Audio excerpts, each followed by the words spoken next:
ఇది నిజమైన ప్రేమ. నీ తల్లి నిన్ను తండ్రి నీ నుంచి ఏమి కోరుకున్నా, నీ బాగు కోరుకునేది ప్రేమ. నీకు అన్నం పెట్టేది నీ ప్రేమ. అన్నం తిన్నావని అడిగేది కాదు ప్రేమ. టిఫిన్ చేసావన్నది అడిగేది ప్రేమ కాదు. నీకు టిఫిన్ తెచ్చి పెట్టేది ప్రేమ. నీకు అన్నం పెట్టేది ప్రేమ. నీకు కావాల్సిన ప్రతిదీ కూడా త్యాగం చేసి తన తినక నిన్ను పెట్టేది ప్రేమ. తన సరైన బట్టలు వేసుకోక నీకు మంచి బట్టలు వేసేది ప్రేమ.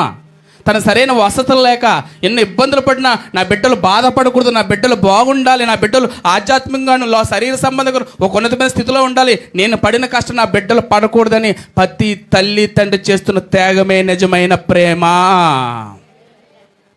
ఈరోజు ఎంతమందికి అర్థమైందండి అవనస్తులకి? ఒకసారి ఇంటికి వెళ్ళి చూడండి. బీరువతి చూస్తే నీ బట్టలు ఎక్కువనే, మీ తల్లిదండ్రుల బట్టలు ఎక్కువనే తెలుస్తుంది. ఇంటికి వెళ్ళి చూడండి, నువ్వు వాడే ఫోన్ ఏంటో, మీ నాన్నగారు వాడే ఫోన్ ఏంటో.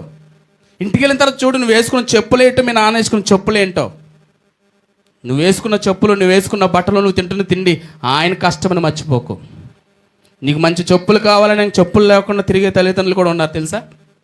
నీకు మంచి బట్టలు కావాలని చిరిగిపోయిన బట్టలు వేసుకున్న వాళ్ళు ఉన్నారు.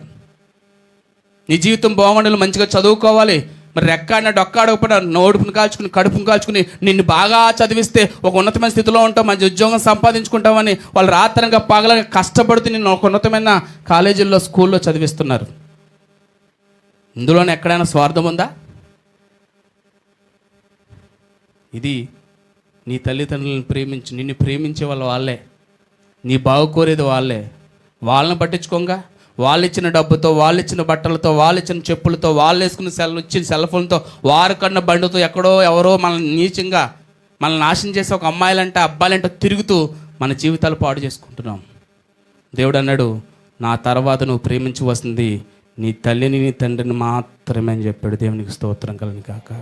ఇచ్చిన 10 ఆజ్ఞలు ఆయన ఇచ్చిన 2వ ఆజ్ఞ ఏంటంటే నువ్వు దీర్ఘాయుష్మంతుడిగా బ్రతకాలి. గుర్తుపెట్టుకోండి, యవనస్తులైనా ఎవరైనా సరే, మీ తల్లిదండ్రులు ఎక్కువ ఉన్న వాళ్ళు ఎవరైనా సరే, మీరు దీర్ఘాయుష్షు కలిగి భూమి మీద నెమ్మది కలిగి బ్రతకాలంటే నీ తల్లిని నీ తండ్రిని సన్మానించు. నీ తల్లిని నీ తండ్రిని సన్మానించడం కూర్చోబెట్టి సాలు వేయడం కాదు. వారు మాటకు లోబడు. నీ బ్రతుకు ద్వారా వాళ్ళని బాధ పెట్టుకు. వారి ప్రేమను, వారి కష్టాన్ని గుర్తించి తిరిగి మరలా వారిని నువ్వు ప్రేమిస్తే దేవుడు నిన్ను బహుగా దీవిస్తాడు.